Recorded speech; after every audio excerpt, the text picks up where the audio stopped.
ஆசிய கோப்பை கூடைப்பந்து தகுதி சுற்று போட்டியில் இந்தியா கத்தார் அணிகள் இன்று மோதுகின்றன. இந்த போட்டி சென்னை பெரியமேட்டில் உள்ள நேரு உள் விளையாட்டரங்கில் இன்று மாலை 6 மணிக்கு துவங்க இருக்கிறது. கூடுதல் விவரங்களை செய்தியாளர் மணிகண்டன் நேரலையில் இணைகிறார். மணிகண்டன், 6 மணிக்கு இந்த போட்டி தொடங்குவதாக சொல்லப்படுகிறது. பார்வையாளர்கள் கண்டுகளிக்க இலவசமாக அனுமதிக்கப்படுகிறார்களா? விவரங்கள் என்ன?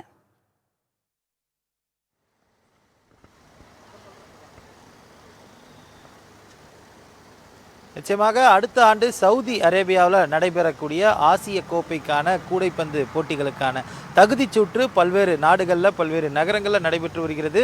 இந்தியாவுடைய எதிரணிகள், அதாவது இந்தியா தகுதி சுற்றுல ஒரு அணியில் இடம்பெற்றிருக்கிறது.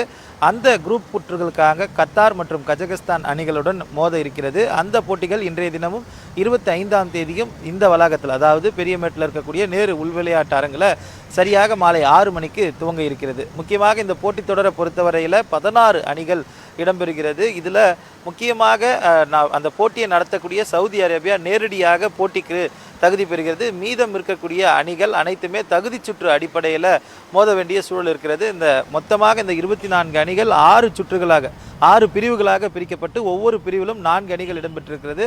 ஒவ்வொரு பிரிவிலும் இருக்கக்கூடிய அணிகள் அந்த அணிகளுடன் இருக்கக்கூடிய 3 அணிகளுடன் போட்டியிட வேண்டும். உள்ளூர் வெளியூர் அடிப்படையில் இந்த போட்டிகள் நடத்தப்படுகிறது. இப்போது இந்தியா இருக்கிறது என்றால் இந்தியாவுடன் அந்த குரூப்பில் இருக்கக்கூடிய கத்தார், கஜகஸ்தான் உள்ள அணிகளுடன் மோதுகிறது.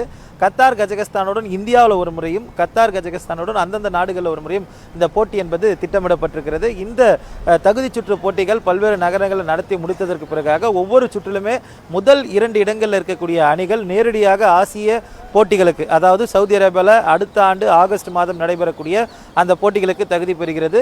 ஒவ்வொரு குரூப்லையும், அந்த 6 குரூப்லையும் இருக்கக்கூடிய 3வது இடத்தை பெறக்கூடிய அணிகள் 3வது இடத்திலிருந்து மொத்தமாக 6 அணிகள் தேர்ந்தெடுக்கப்பட்டு 4 அணிகள் நேரடியாக மோதி அதன் மூலமாக 4 அணிகள் ஆசிய போட்டிக்கு தகுதி பெற இருக்கிறது. இவ்வாறான ஒரு பெரிய ப்ராசஸ் கூடிய ஷெடியூல் அடங்கிய இந்த குவாலிஃபயர்ஸ் போட்டி என்பது தொடங்கி இந்தியா மட்டுமல்லாமல் பல்வேறு நாடுகளில் நடைபெற்று வருகிறது. சென்னையில், குறிப்பாக தமிழ்நாட்டில் முதல் முறையாக ஒரு சர்வதேச போட்டி நடைபெறுவதால் அதிக அளவிலான பள்ளி மாணவர்கள், கல்லூரி மாணவர்கள் மற்றும் இந்த கூடைப்பந்து விளையாட்டின் மீது ஆர்வம் கொண்ட ஆர்வலர்கள் அதிக அளவில் வருகை புரிந்திருக்கின்றனர். கிட்டத்தட்ட 80,000 நபர்கள் வரை அமர்வதற்கான ஏற்பாடுகள் செய்யப்பட்டிருப்பதாக ஃபெடரேஷன் ஆஃப் இந்தியா பாஸ்கெட்பாலுக்கான தலைவர் ராதவ் அர்ஜுன் ஏற்கனவே தெரிவித்திருக்கிறார். அவர்களுக்கான அனைத்து ஏற்பாடுகளும் தயார் நிலையில் இருக்கக்கூடிய நிலையில் 2 நாட்டு அணிகளுடைய வீரர்களும் விளையாட்டு மைதானத்திற்கு சற்று முன்னர் வந்திருக்கின்றனர். பலம் பொருந்திய கத்தார் அணியை இந்தியா அணி முதல் தகுதி சுற்றில் வீழ்த்தி அடுத்த தகுதி சுற்றுக்கு முன்னேறுமா என்ற குறித்த கேள்வியும் எதிர்பார்ப்பும் பொதுமக்களிடையே அதிக அளவில் இருக்கிறது. சரியாக 6 மணிக்கு இந்த போட்டிகள் இங்கு துவங்க இருக்கிறது. விவரங்களை வழங்கியதற்கு நன்றி மணிகண்டன்.